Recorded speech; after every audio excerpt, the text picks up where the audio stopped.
And we're live. Do you remember the movie Fury very well? Taylor, have you seen it?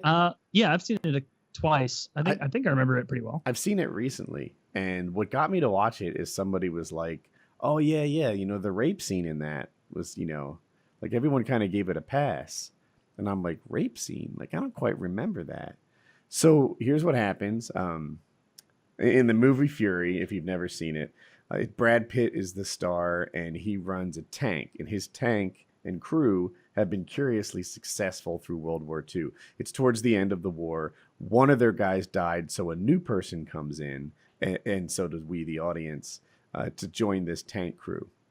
Anyway, the new person at first is a little gun shy about shooting Germans. He doesn't like killing people. He was supposed to be a typist, and suddenly he's in a tank crew.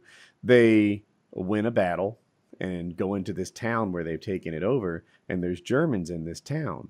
Well, it kind of like a quiet little, private spot away from the war, they find these two women, a mom and a daughter, who were civil, and they make them some tea and I think some eggs. And the daughter, originally they hid her, and I don't know. I guess it's smart to hide your daughters from American soldiers in World War II, or at least in this movie it is. And at one point, Brad Pitt goes, I don't know how he phrases it, but it's something to the effect of like, "If you don't lay with her, I'm gonna." And Brad Pitt's a little like rough and tumble, and the audience, of course, wants this typist who is a better fit for this gentle, innocent girl. And no, the audience wants to see Brad Pitt go back and give her the American experience, right? America. So then, just to wrap it to the end, they fuck, and she seems to really enjoy it, and they're like shooting like cutesy loving gazes at each other. And there's two ways to interpret it. You could either say like, "Hey, we're having sex. You can choose to enjoy it or not, but we're having sex." I read it differently. That's rape.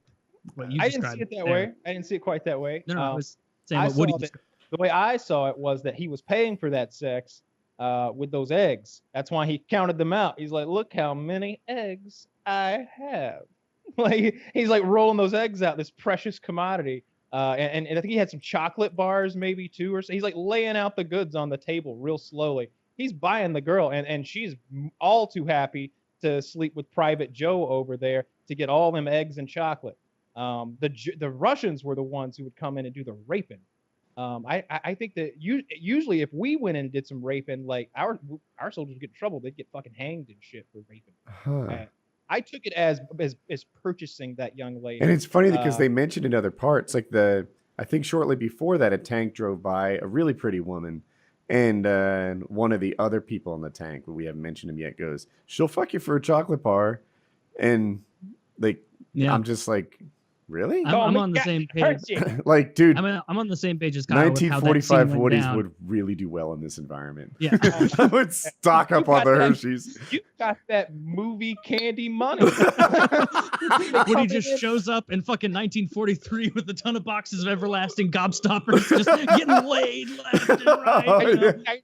Walking. This will last you until the next time I come around, babe. Yeah. I saw the scene the same way as Kyle, where I kind of, he was taking out all the, the way that he was handing the shit out and the way that they were sitting down to dinner, it clearly wasn't like just, may as well share with these folk. Like that kind of vibe. It definitely didn't feel like that. The first time I watched it, I thought they just kind of fell in love. This is an environment where we could all die any day. Relationships happen in fast forward. And in this case, about 5 minutes. That's the way I saw it the first time. And then I read on the internet the way I just described it. Like, "Hey, sex is happening. You can enjoy it or not, but I'm getting laid here." And I was like, wow, like that was a rape scene in code. That's one way to view that scene. And I'd never thought of it that way before. So I don't know. Kyle might be right. Since Taylor saw it that way. I like the war part. That was my least favorite part of the movie, because like when his friends come up, they basically have Well, no, I don't even see it that way. I see them having a goddamn emotional breakdown. Everybody on that team is pushed to the limit. Like they're enraged and like crying over the loss of their friend at the same time when they're like spitting on eggs and licking and then everybody ends up crying at the end of that dinner. It's not that everybody's mad at each other and like how dare you like, you know, come up here and have this special time with this new guy. It's like, God, we lost whoever that guy was. They're all just falling apart over the death of that original guy still.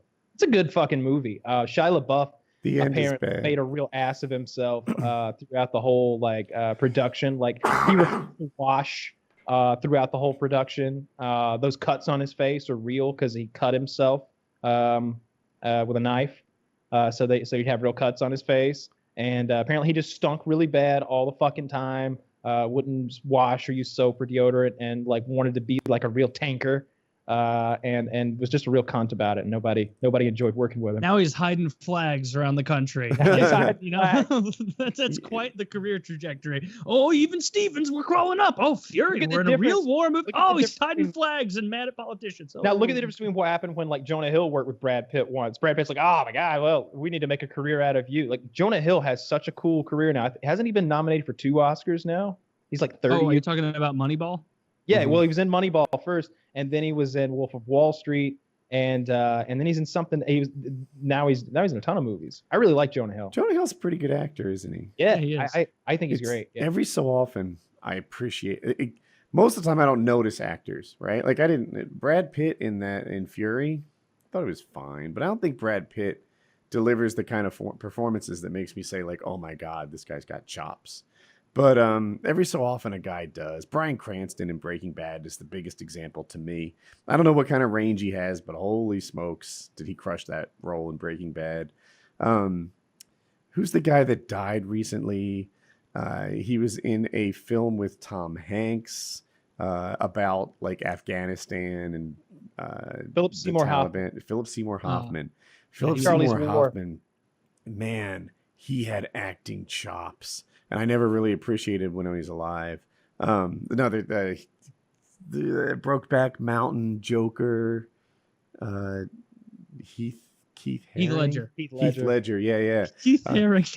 Oh, I don't know why I jumped in. That guy had acting chops that I also didn't appreciate him until he was dead. Yeah, we all know Keith Hedger. That guy, Oscar nominated. Winner. Yeah, winner, chicken dinner. Anyway, yeah, every so often I see a guy with acting chops, and Shia LaBeouf, I thought he did a bang up job in Fury. I think Shia LaBeouf is a very good actor. He just seems like a real like oddball kind of guy in real life. That kind of a kook. He's I don't mind that. I pay to watch him like pretend like he's someone else. I don't. Taylor care was kind of, I thought, throwing stones like, oh, his career trajectory's going down. Now he's planting flags, whatever. I empathize with that. I'm like, dude, this guy, I'm sure he doesn't need money. Now he's doing whatever the fuck pet project he likes to do. Knock yourself out. He's still doing movies and stuff. It's not like he's really just planting flags. Like yeah. I can't name it, but I know he just did something.